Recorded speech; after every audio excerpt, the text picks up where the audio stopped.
Welcome to the Tech Egg. Don't get scrambled. Enjoy the video. In this video, I will explain how to use interactive brokers. First, let's get your account set up. You can easily open an account online by providing your personal and financial details.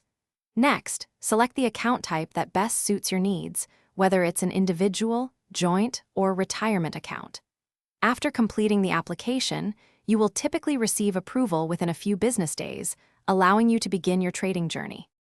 Once your account is approved, you'll need to fund it. Interactive Brokers offers several convenient methods, including bank wire transfers, ACH deposits, and checks. With your funds ready, you can choose your preferred trading platform.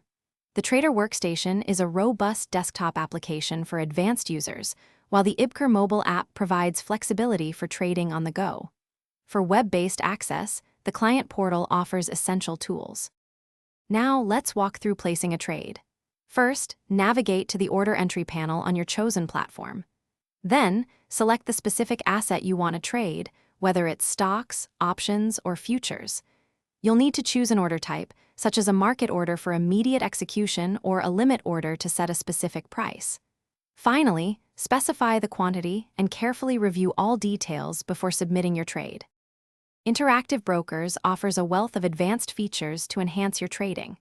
You can access comprehensive research tools, real-time news feeds, and detailed analytical reports to make informed decisions. For sophisticated strategies, explore advanced order types and algorithms. Additionally, leverage margin trading and robust portfolio analysis tools to optimize your investments.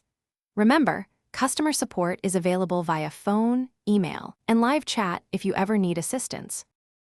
Thanks for watching. Consider subscribing if I helped unscramble your problems.